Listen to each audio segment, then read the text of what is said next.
Right friends, welcome back to first week of 2016. This is the lecture part and it is redesignated as main events. And look at the important events. With the mounting air pollution, Bharat stage 6 emission norms, they will come into force from 1st April 2020 and the country is going to switch over from Bharat stage 4 to Bharat stage 6 by skipping Bharat stage 5. Important legislations got the President's assent. Then from 1st January 2016, PAN is made mandatory for several transactions. Important cabinet decisions, HMT watches is going to be history. North Korea claims that it has conducted first hydrogen bomb test. Chief Minister of Jammu and Kashmir, Mufti Mohammad Sayeed, passes away.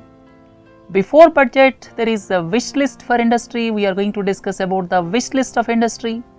Then sweeping reforms suggested by RM Lodha committee, which include retirement at the age of 70 years and at the same time betting should be legalized.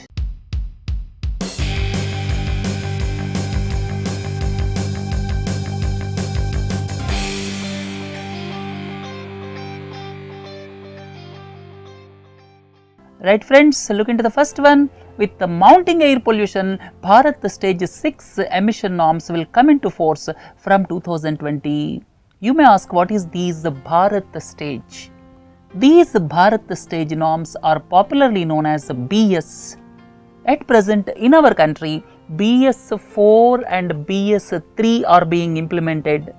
BS 4 norms are being implemented in certain parts of the country, especially in northern part of the country. And BS 3 norms are being implemented in the rest of the country, and entire country will switch over to BS 4 by April 1, 2017, and subsequently entire country will switch over to BS 6, skipping BS 5 by 1st April 2020. And this Bharat stage is devised on the lines of European standards, and this Bharat stage 3, 4, 6, when we increase the stage, what will happen? The emissions, or you can say the pollutants released into the atmosphere will be reduced. There will be reduction in sulfur, carbon monoxide, particulate matter, nitrogen oxides.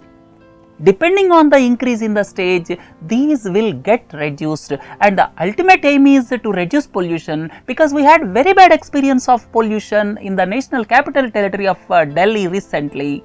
When the climate summit at Paris was going on, our capital city was reeling under smog, and the main reason for taking this decision or preponing this implementation of Bharat stage 6 by skipping Bharat stage 5 is because of air pollution. So the entire country will switch over to Bharat stage 6 by 1st April 2020. And what does it mean? It will make a difference not only for the vehicle manufacturing companies but also for oil refining companies. Oil refiners have to give fuel in compliance with Bharat stage 6 standards. Oil refiners have to make certain modifications to arrange fuel in compliance with the Bharat stage 6 norms by 1st April 2020.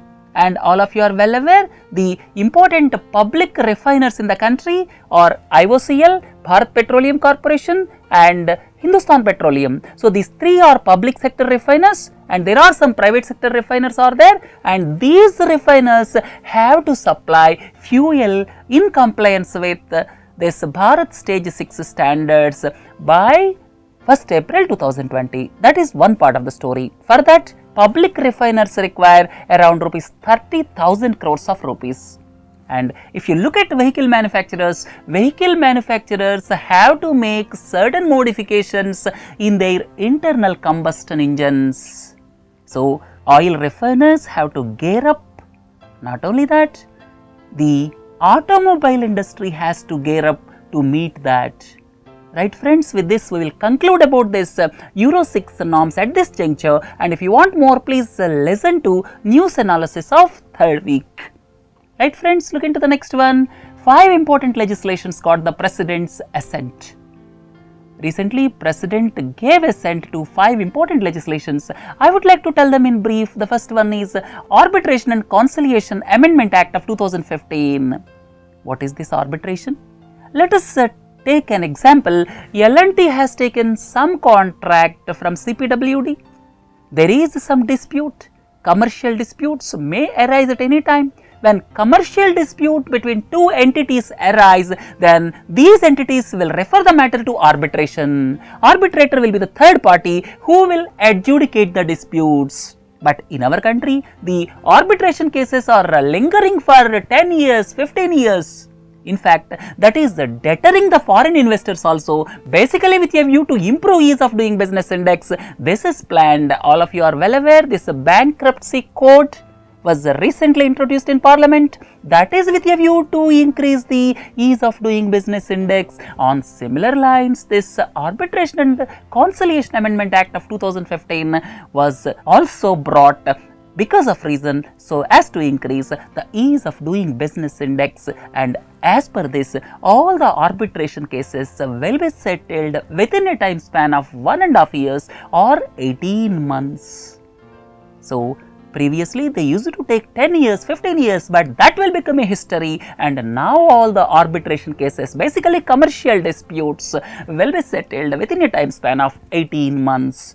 The second important legislation is Payment of Bonus Amendment Act of 2015. It enhances eligibility limit for payment of bonus from Rs 10,000 to Rs 21,000 per month.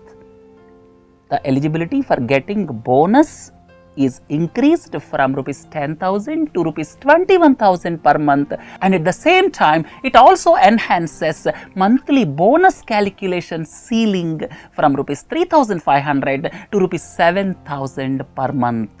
So, these two changes are made in Payment of Bonus Amendment Act of 2015.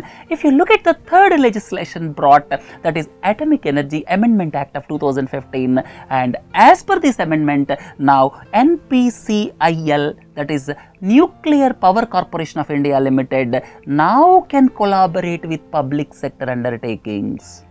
Now, as per this amendment, NPCIL can collaborate with other public sector undertakings in the nuclear field. The fourth one is the Scheduled Castes and the Scheduled Tribes Prevention of Atrocities Amendment Act 2015.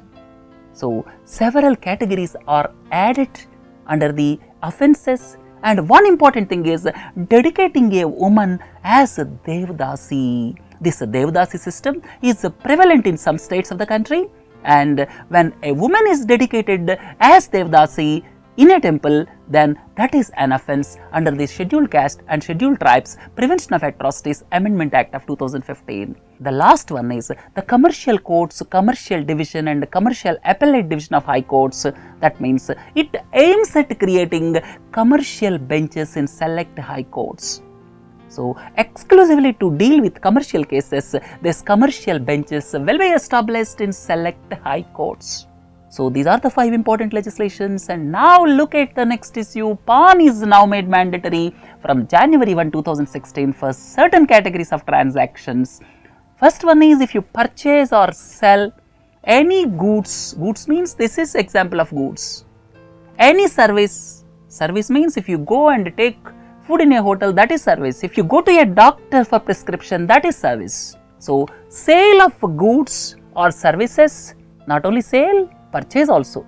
Purchase and sale of any goods or services exceeding Rs 2 lakh per transaction will come under the purview of PAN. You may ask, what is PAN? PAN is permanent account number that is issued by Income Tax Department. Like that, for opening of Demat accounts, what is Demat account? Demat account is basically for making transactions in shares. So, for opening Demat account, this PAN is a must, and for all the bank accounts, PAN is must except Pradhan Mantri Jan Dhan Yojana account. Next one is for purchase of bank drafts, bankers checks when cash deposit with a banking company exceeds Rs 50,000. Then when purchase or sale of shares of an unlisted company exceeds Rs 1 lakh.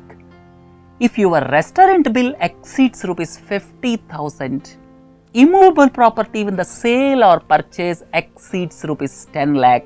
So, these are the stipulations given from January 1, 2016, and PAN is made mandatory for all these transactions from January 1, 2016. So, now the citizens must be little careful, because without PAN you cannot do major transactions. Basically, this is with a view to control black money. Government of India is bringing one after the other to control black money. All of you are well aware about the Black Money Act. Now PAN is made mandatory, and the next step probably is to discourage cash transactions. When the country switches over from cash transactions to digital transactions, the problem of black money probably may reduce to the maximum extent. Probably government may come up in the next few years for transferring from cash based transactions to digital transactions. Look into the next one. Important cabinet decisions. HMT watches is to be closed. HMT watches, in collaboration with the Citizen Watch Company of Japan, made watches in the country for several years, and now HMT watches will become history. And as per the 2007 pay scales, this HMT watches is going to be closed. This HMT watches limited, situated in Bengaluru, Tumkur is in Karnataka, Ranibagh is in Uttarakhand, HMT Chinar watches, Srinagar in Jammu and Kashmir, HMT Bearings Limited in Hyderabad will be closed with attractive VRS package. And these public sector undertakings will be closed with attractive VRS package. And this HMT was first established in 1953, and the first watch manufacturing unit was established in collaboration with the Citizen Watch Company of Japan in 1961 in Bengaluru. And the first batch of hand-wound wristwatch was released by the then Prime Minister Jawaharlal Nehru. And HMT watches has got several firsts to its credit, which include the first wristwatch, first automatic date watch, then first quartz watch, first braille watch, and now with all these firsts, it is going to be a history shortly. Other cabinet decisions, if you look at, cabinet cleared the credit guarantee fund for Mudra loans. This Mudra bank is refinancing, and in turn banks are giving loans to micro and small enterprises up to a maximum limit of 10 lakhs.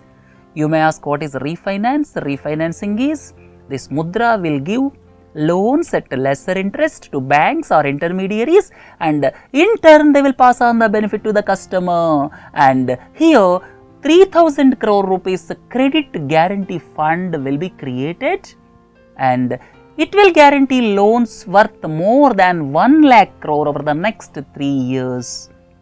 And please don't forget, this Mudra bank is established basically to take care of micro and small enterprises. And here credit guarantee fund, what is the need of credit guarantee fund? The need of credit guarantee fund arises because all the Mudra loans are without collateral guarantee, because this micro and small enterprises may not be in a position to give something as collateral.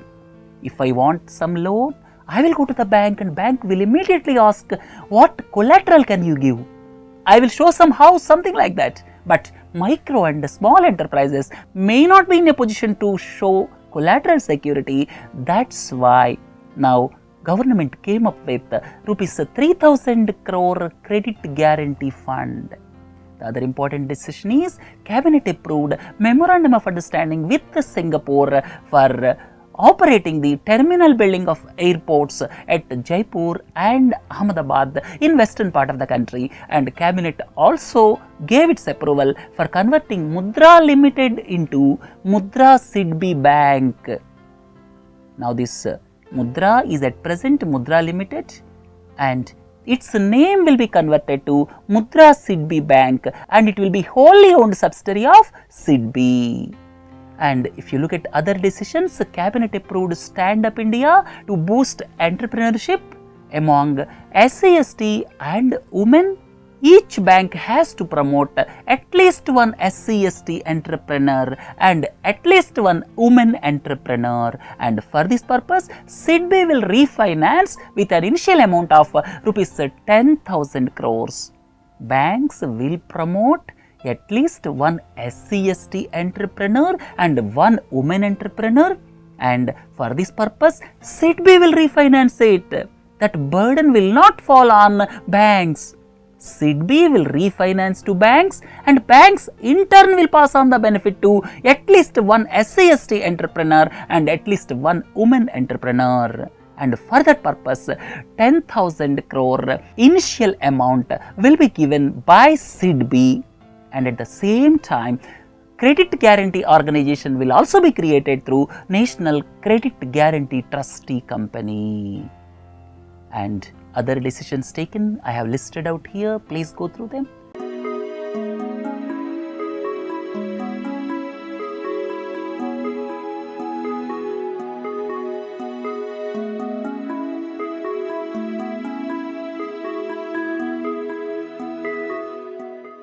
Look at the next event. Around the world, North Korea claims that it has conducted first hydrogen bomb test. This is the fourth nuclear test by North Korea since 2006. North Korea's economy is a closed economy.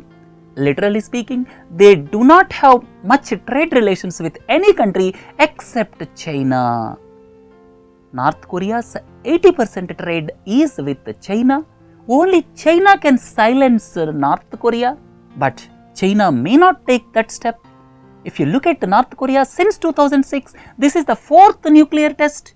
Only China can stop North Korea from conducting these nuclear tests, but China may not do it because of the sole reason China has got territorial disputes in South China Sea with several adjacent Asian countries, and these adjacent Asian countries are supported by America. North Korea claimed that it has conducted underground hydrogen bomb test, and hydrogen bomb is different from atomic bomb. Atomic bomb is basically nuclear fission principle. Atomic bomb works on the principle of nuclear fission, but hydrogen bomb works on the principle of nuclear fusion, or you can say it is the process called thermonuclear. This is the fusion process, and here lot of energy or abundant energy is released in comparison to atomic bombs. And exactly at the same time when North Korea claimed testing of hydrogen bomb, 5.1 magnitude tremors were detected by United States of India's Geological Survey, but experts feel the detection of 5.1 magnitude tremors may not indicate testing of hydrogen bomb. The world over, experts say if North Korea tested hydrogen bomb, then probably the intensity of tremors would have been much more. That is the perception in the world. Whatever it is, fourth nuclear test during the past 10 years by North Korea created panic across the world. Right friends, look into the next one.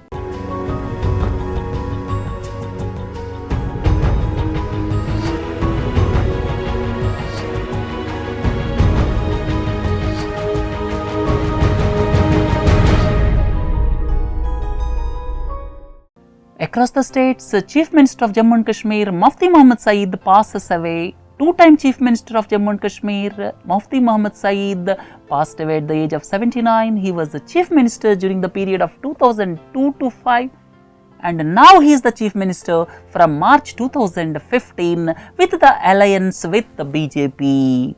And formerly with Congress till 1987, he became Minister for Tourism in Rajiv Gandhi government in 1986. Subsequently, he became Union Home Minister in VP Singh's government in 1989, and his daughter Mahbooba Mufti is likely to become the new Chief Minister of State.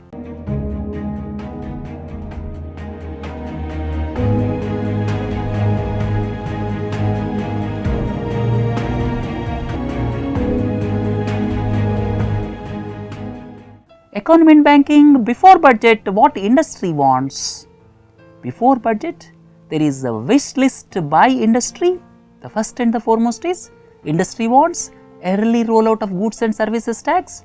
Goods and services tax will subsume a lot of indirect taxes imposed by not only center but also states, and it will be a unified tax by replacing all these indirect taxes imposed by center and states. But it was struck up. Congress and BJP are not able to come to an understanding with regard to goods and services tax. The second one is tax breaks for startups. Government recently announced, and the industry wants some more clarification. Then improving ease of doing business in the country, government is doing or taking some steps for improving ease of doing business index. The fourth point is increasing public expenditure so as to keep GDP growing. This is interesting point. Our GDP is on the growth path because of two reasons. One reason is public expenditure. Second is consumption, because we have large population. Because of these two reasons, our economy is growing, but two are not on the expected lines. The two are private expenditure, or the corporates are not spending. Whatever the reason, the private expenditure is not up to the mark. Another important point is exports are falling for the past 1 year. That is another important factor. So our GDP is on the growth path because of two reasons, and it is lagging in two accounts.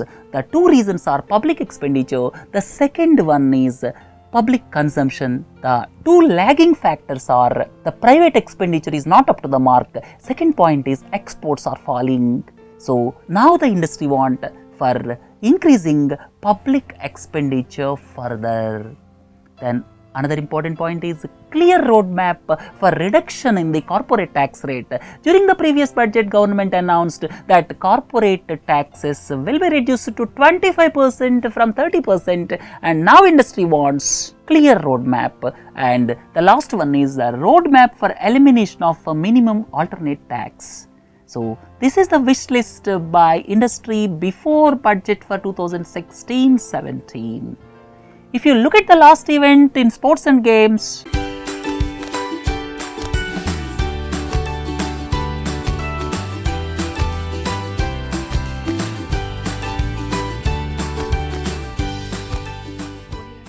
basically it pertains to transparency in BCCI. For the past several years, BCCI is functioning without much transparency. It is under a lot of criticism, and the committee was constituted by the Supreme Court after IPL spot fixing betting scandal, and the committee is headed by RM Lodha, and they gave sweeping recommendations. Let us wait and see how many of them will be accepted. And the first one is no minister or government servant should be office bearers.